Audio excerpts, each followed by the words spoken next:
Namaskar and welcome to Samvad.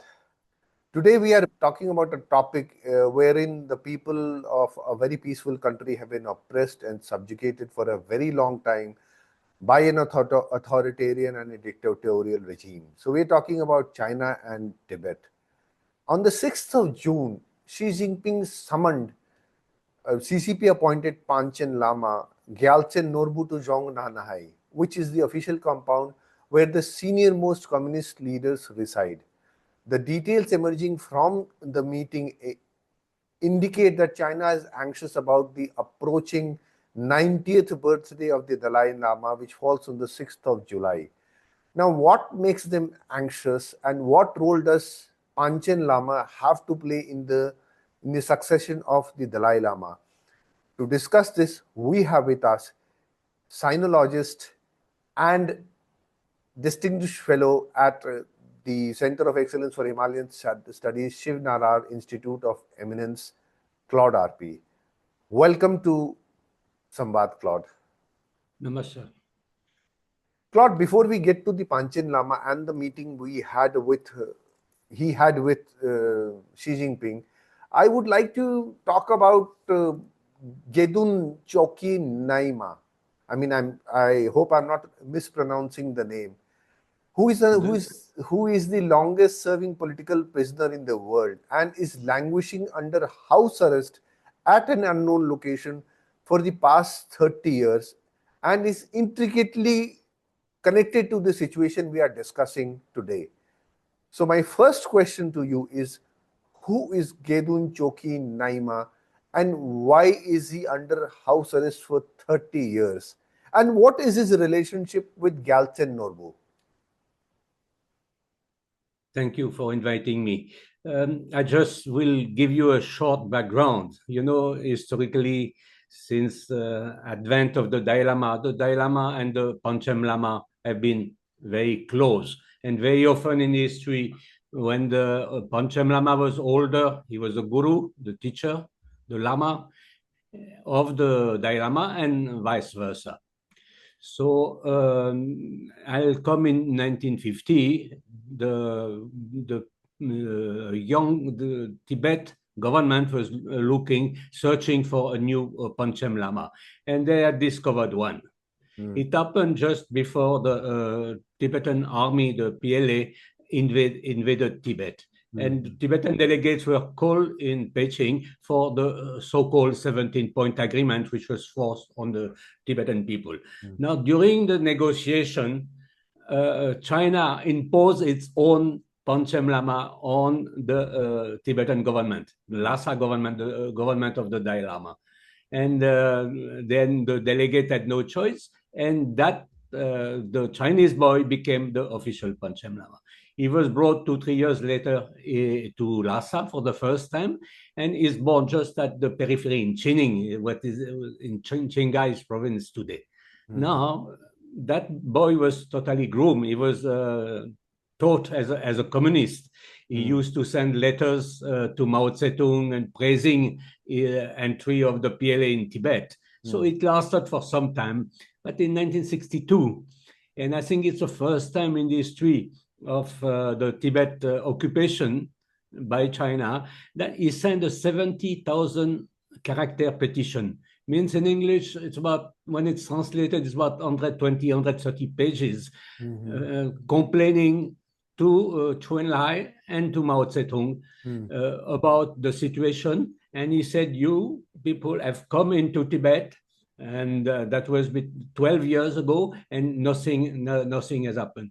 Mao Zedong was shocked. He said it's a poison arrow. Never in the history of the Communist Party. The longest one was Marshal Peng Huai, where they written 2-3 pages to Mao Zedong, for which he was severely punished and finally killed. So the Panchen Lama was arrested. Actually, that petition of 70,000 character was sent in July of 62, means a few months before the conflict with India. So I think also it shows that within Tibet at that time, there was a lot of resentment And conflict could have not lasted for long because of this unstable situation within Tibet. Anyway, the Panchen Lama spent 17 years in jail and solitary confinement, and he was he couldn't hear when he came out.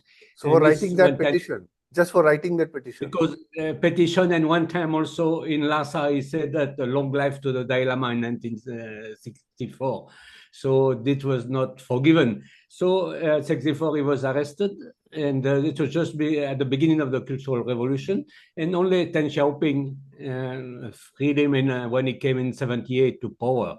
And there was an understanding that he would serve the Communist Party. But again, he started defending the Tibetan cause. So for the Chinese, someone who has been groomed by them, taught by them, brainwashed by them, suddenly defends the local Tibetan cause and the religion of Tibet, the culture of Tibet.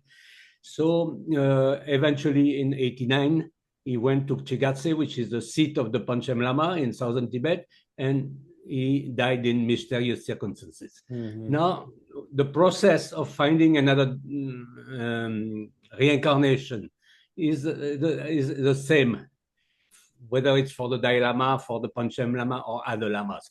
When you pass away, a search committee is formed, and after 2 years, they start looking for sign, or if the Lama has left a letter of prediction or whatever, there are some special place where you can go and vision also. Eventually, the head of the search delegation and the search committee, his name was Chatrul Rinpoche, he communicated clandestinely with Dalai Lama, with Dharamsala. And that's how Gedun Choekyi Nyima was found, and the Dalai Lama agreed. Dalai Lama did the necessary puja to verify, and it was when 2-3 days after Jiang Zemin, the Chinese president, got to know, he was absolutely furious. How can that Lama Chatrul Rinpoche from the Tashi Lumpo monastery, who is under our control, how can he communicate secretly to the Dalai Lama? And he arrested that boy, who was 5 years old at that time, and they did a mock ceremony and produced their own Panchen Lama, who is Gyatsen Nobu. It's interesting that both Gyatsen Nobu and Gedun Choekyi Nyima are from the same small town in Tibet, the same prefecture of Nakshu in the north of Tibet. So I think both family, I was told the both family knew each other. So they arrested Gedun Choekyi and they put it in place. Since then, the Gyatsen Nobu has been the official Panchen Lama for China, and for the Tibetan, he is a fake Panchen Lama. So that is the background. So my point is that historically there's been always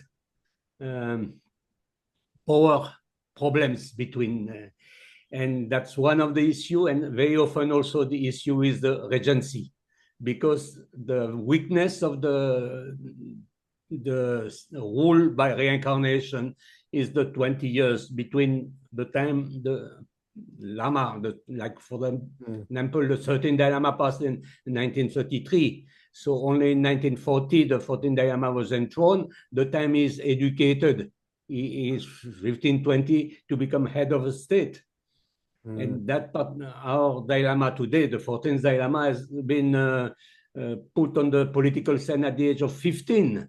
At the age of 19, he went to Beijing to meet Mao Zedong and Chu Enlai and Deng Xiaoping. So it was quite remarkable. But there's always a gap. And that has been the weakness of the Tibetan system of governance by reincarnation. So this leads us to a situation where there are two systems of succession, you say, reincarnation and emanation. So reincarnation takes 20 years, around 20 years. So given the stronghold of the Chinese over Tibet, Now, and their interference with the Tibetan cause, it's a constant interference. In case reincarnation happens out, and I start with the position that I wish a very long and a very healthy life to the present Dalai Lama. But in case they opt for the reincarnation system, how will the Chinese react to it? I mean, will they allow it to pass? So I will just say a few words about this emanation and reincarnation. In 2011, Dalai Lama did something quite extraordinary. He relinquished political power. He said, from now on, Tibet should be democracy, and you elect your own leader. So it's how Sikyong, twice Lobsang Sangye was elected, and now Papatseri.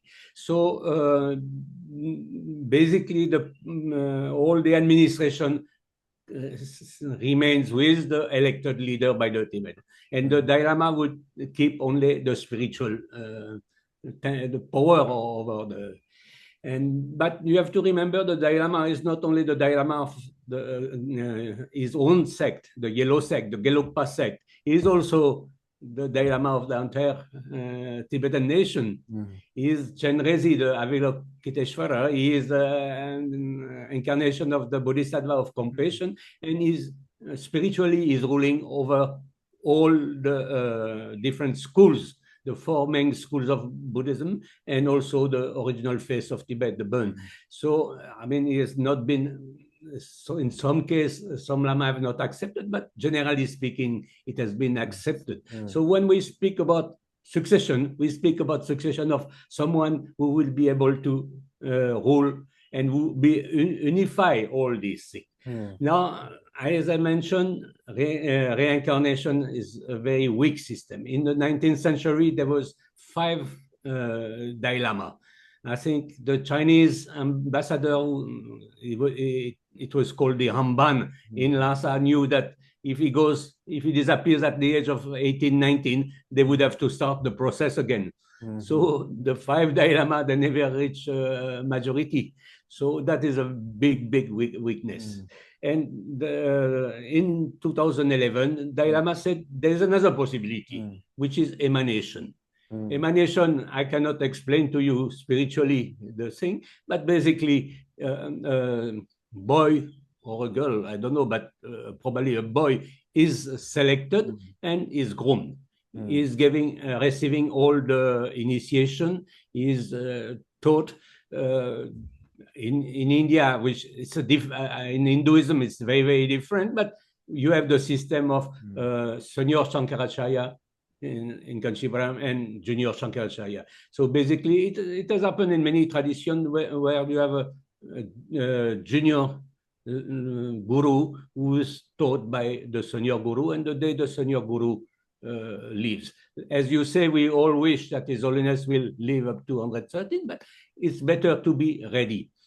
China is always ready, because I mentioned in 1995, when the Jiang Zemin selected Gyatsen Nobu and he replaced Gedun Choekyi Nyima, they planned for the reincarnation of the Dalai Lama in the years to come. They plan 30, 40 years in advance. And when they did that move, extremely fast move to replace the one selected by Dalai Lama by their own selection, they knew that they were preparing the real thing, which is the Dalai Lama, who has such a following in not only, of course, in India among the refugees or in America, but also among the Himalayan population today. There's 1 million of Himalayan people from Ladakh to Arunachal to Sikkim or Kinor, Laos, who follows the Dalai Lama, the Nalanda tradition of Tibetan Buddhism. So they knew that controlling this was very, very politically important. Interestingly, Gyatsen Nobu, he has no followers.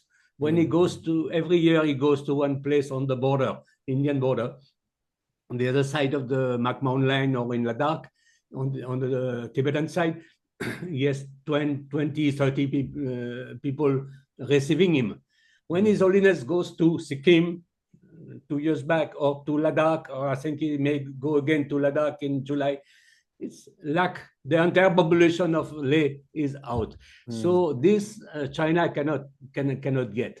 But if they lose totally this battle, for them, it's a very important battle that they will lose.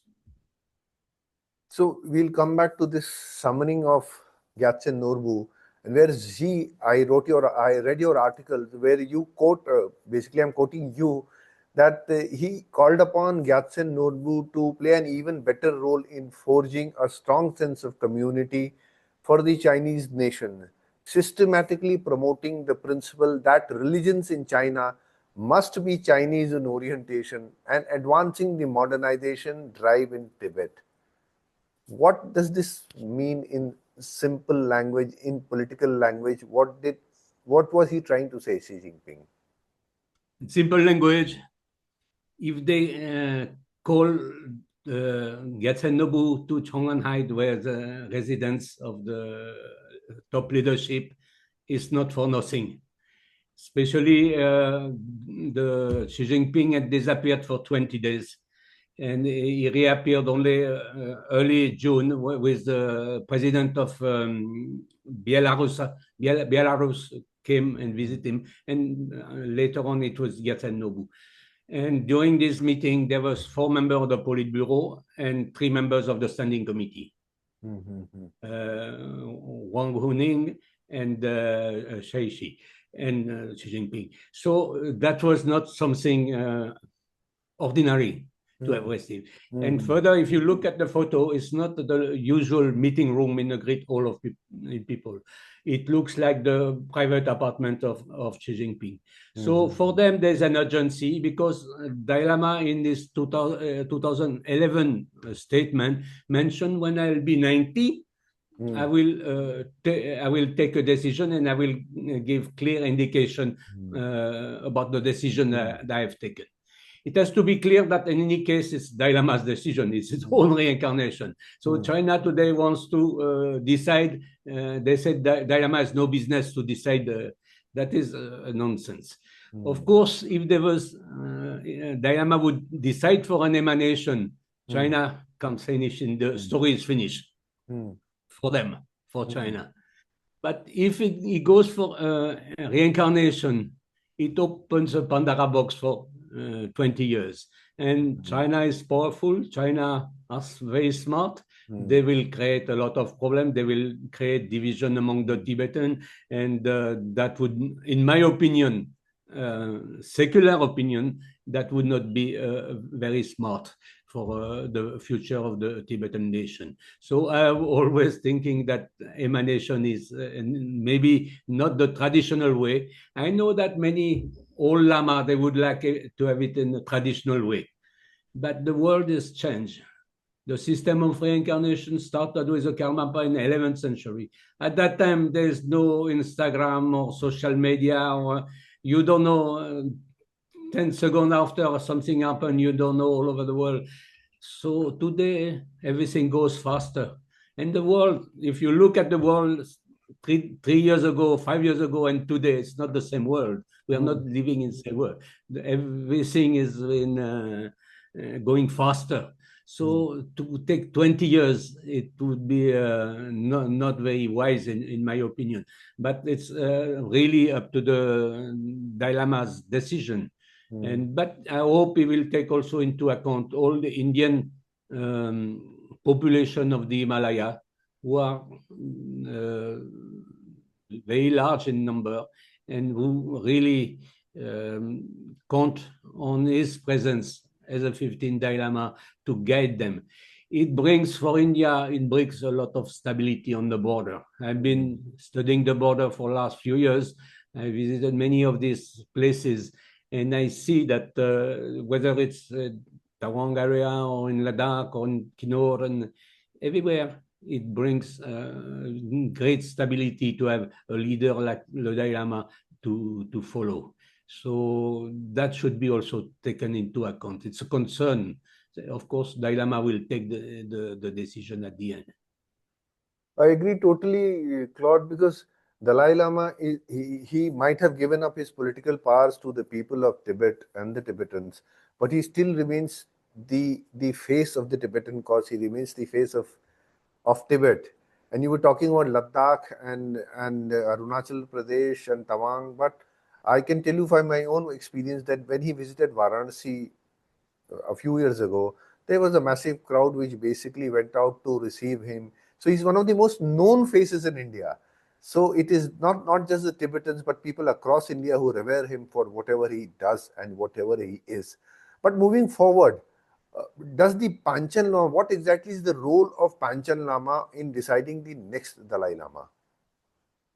I mentioned briefly that traditionally, very often, if the Panchen Lama was older, he would help find the reincarnation, or vice versa. If Dalai Lama was older, he would help select the Panchen Lama.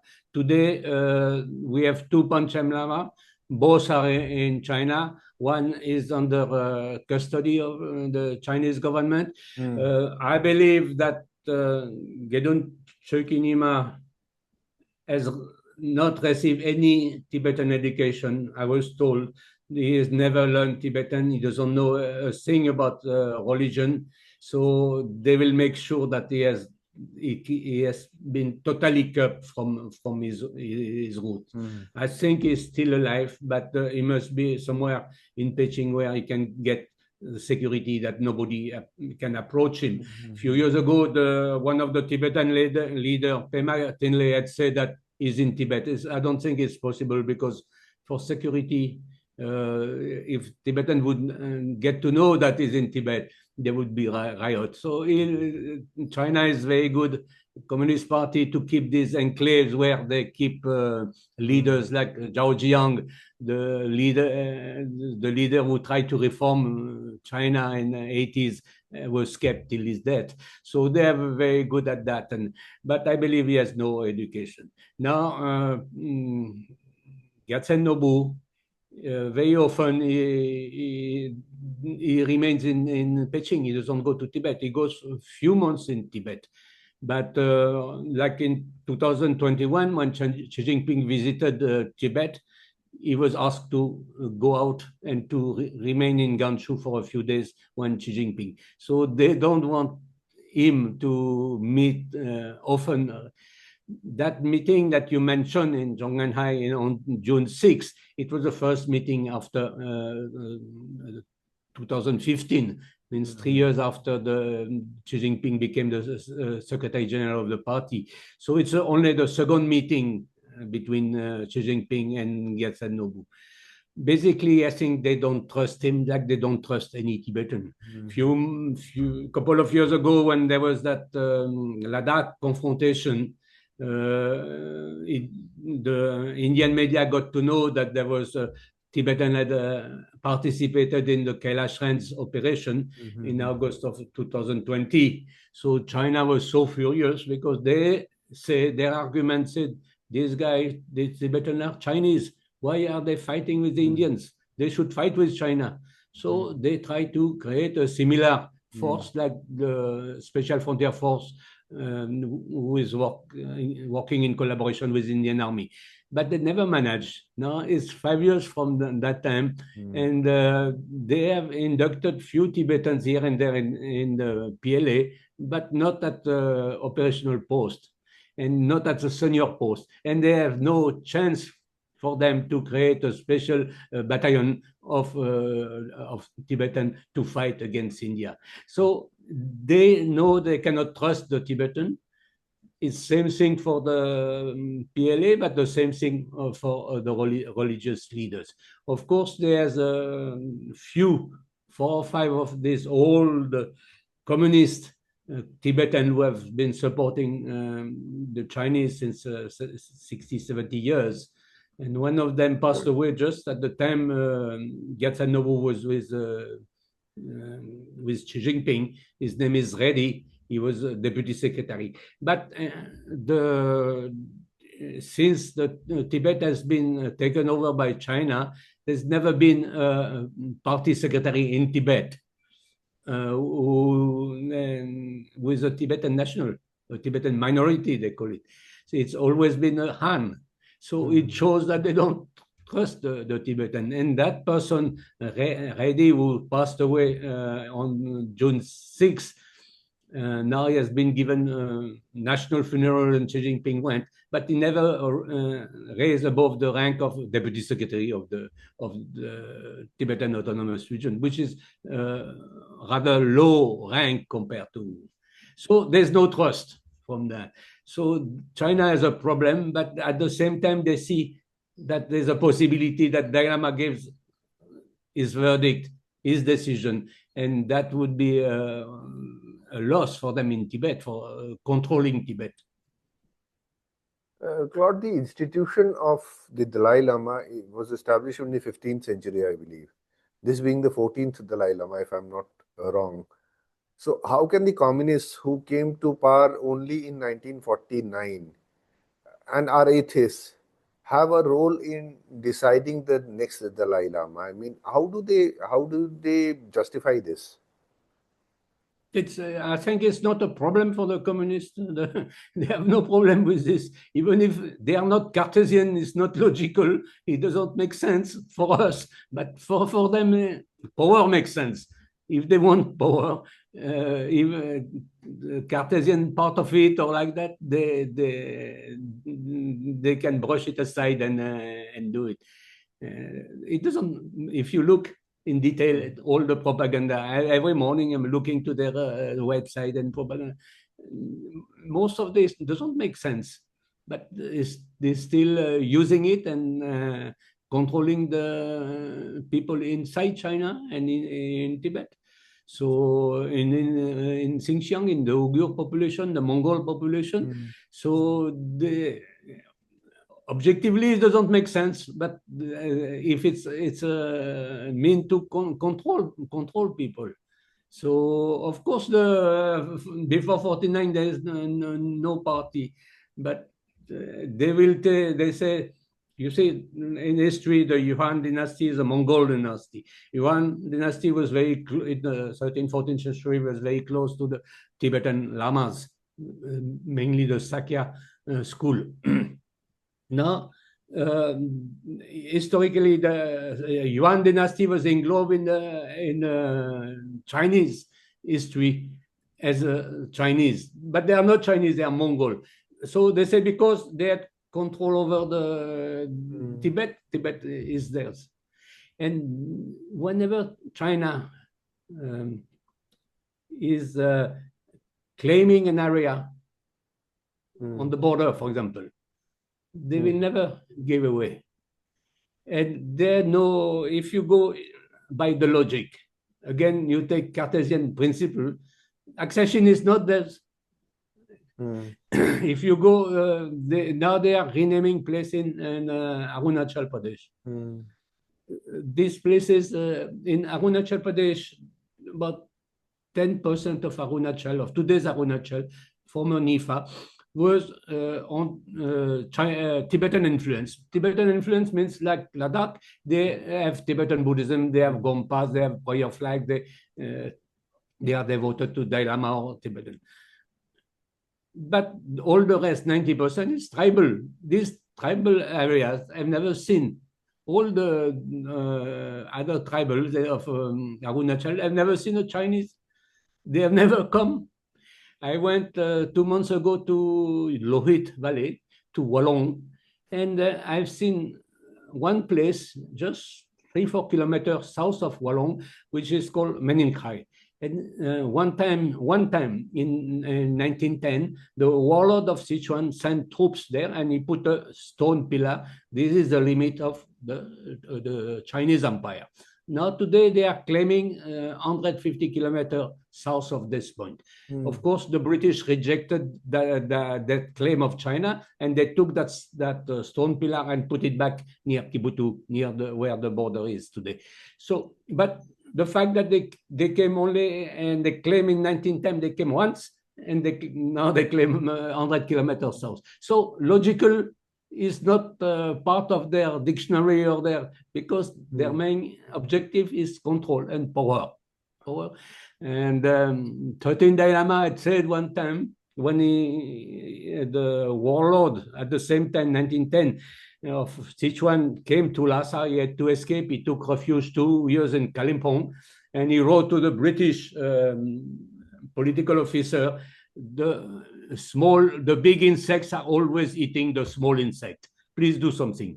But for China, they know they are a big insect, especially these days, and they don't. For them, they don't bother about the small insect or what they think or what they feel or what is the logical They seem cartesian. they seem to appropriate whatever is favorable to them. I believe even the Qing dynasty was not the Hans who behave in a very superior, supremacist sort of a way. They were not Hans, but the Qing dynasty, wherever the Qing dynasty existed, it is now claimed as the Chinese land, as far as I know. When I I talk think to it was you, easier to talk with the Qing, the Manchus, than to talk with the Han dynasty, especially the communist dynasty. Communist dynasty has taken this DNA from the old, all the evolution of the Chinese nation, but also brought the Marxist DNA on the top of it. So this mixture makes it very difficult to deal with. one final question, Claude. When I talk to you, I get a sense that despite all the bravado, all the muscle flexing, the Chinese regime, the communist regime, is very apprehensive of the ethnic minorities, be it the Mongols, be it the Tibetans, be it the Uyghurs. Why is it so? Because simply they are not Chinese, and they know that historically the Great Wall of China was the limit of the empire. So they acquired or they invaded or they colonized these areas, but they remain very strongly Uyghur or Mongol or Tibetan. So today they can't express because now the Chinese have means of controlling everything in the life of the individual in Tibet or even in China. Everything is being controlled. So they know where you have dinner, how much you spend, and whom did you meet, and you have this metadata that they can analyze and get all the information. But it's even worse in the minority area. So the people that cannot express. I think one day we should try from this side, from the Tibetan this side or Himalayan, to get more in contact with the Tibetan in Tibet. It's very difficult, but we should try to inform them what.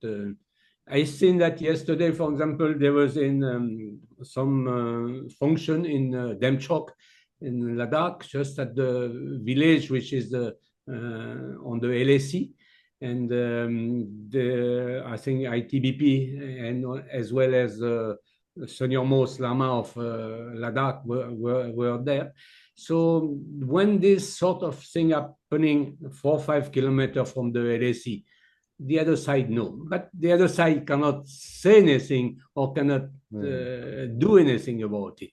But knowing is already a first step. And certainly they know about the Dalai Lama, that he would like to, he may announce soon the way this succession will take place.